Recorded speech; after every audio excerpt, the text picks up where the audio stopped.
सायंकाळी 7 वाजता मानोतला येणार आहे. आपल्याला तिथल्या सभेला जायचंय.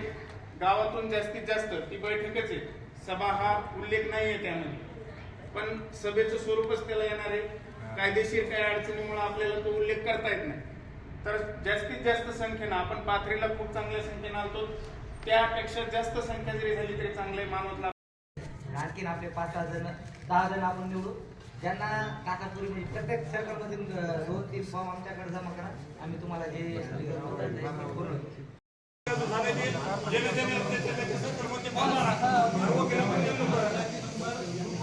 वकिलाचे नंबर तू कोर्ट टाकून देऊ. आपल्या समाजाचे जे वकील आहे ते चुकीचे फॉर्म भरणार नाही, बाकी तरी भरतील.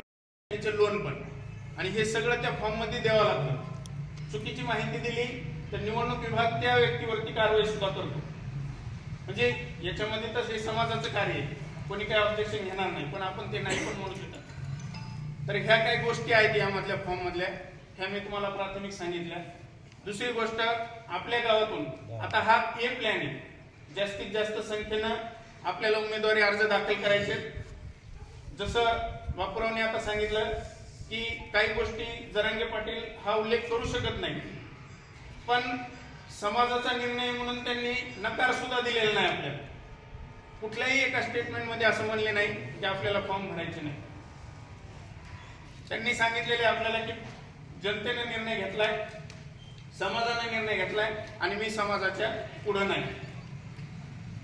आता समाजाने जो निर्णय घेतलाय तो सक्सेस करण्यासाठी प्रत्येकाला काम करावं लागणार आहे. नुसता निर्णय घेतलाय आणि झालंय करते गावातले होईल असं शक्य होणार नाही. कारण चाटेपिंपळगाव मध्ये इथं तिथले गावकरी पण आहे की सकाळ संध्याकाळ गेल्याच्या नंतर आउटपुट निघालं, म्हणजे बाहेरून कोणी जर गेलं तिथं तर ते त्या ठिकाणी तयार होतात. म्हणून गावातले जेवढे लोक आहेत त्यांनी सगळ्यांनी गावामध्ये मिटिंग घ्या, सगळ्यांनी 1-2 उमेदवार जे आपल्याला द्यायचे 2 उमेदवार ते फायनल करा, आणि सगळ्या गावांनी त्या उमेदवारासाठी त्या गावामध्ये लोकसभा जमा करण्यासाठी त्यांच्या काही डॉक्युमेंटेशन अडचणी असतील ह्या जमा करण्यासाठी सहकार्य करा.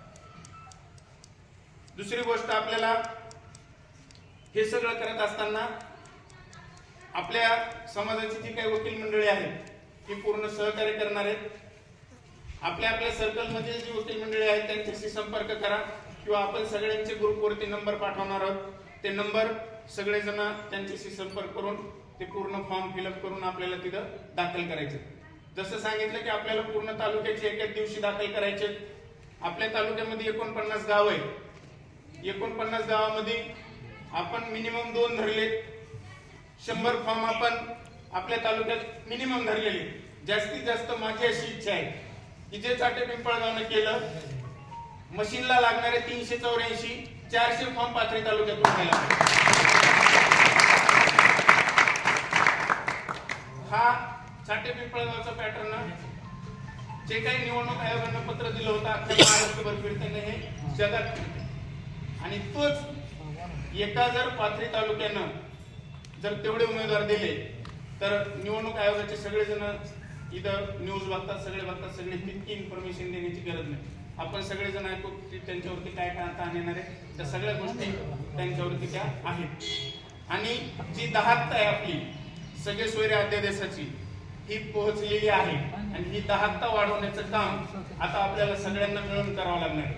आतापर्यंत हा आपला आरक्षणाचा मुद्दा होता, पण आता हा आरक्षणाचा मुद्दा न राहता हा आपल्या अस्मितेचा मुद्दा झालेला आहे. आणि हा मुद्दा आपल्यासाठी, आपण म्हणत होतो लेकरा बाळासाठी, पण नव्हे तर तो आपल्या अस्मितेसाठी आपल्याला हा लढावा लागणार आहे, आणि तो सक्सेस करून दाखवावा लागणार आहे. जिल्ह्यातून येणार प्रत्येक गाव त्यासाठी झगडत आहे, प्रत्येक तालुका प्रत्येक मतदारसंघ त्यासाठी झगडत आहे.